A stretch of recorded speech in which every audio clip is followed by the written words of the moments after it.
if you open your Microsoft Word and your screen did not show you this page, that is this screen startup, then this video is exactly for you. So I'm going to show you how to show this screen startup in your Microsoft Word when you open it. So let's get started.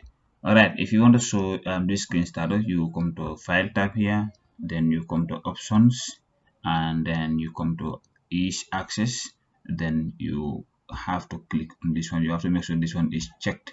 If you check it, and let me uncheck it so that I will show you how it will look like. So if I uncheck it now, I close this one and then I open it.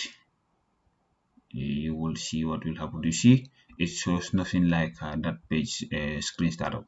Okay, so I will go back and then I will say I will come to each access here. Then I will say I want to show the start screen when this application starts.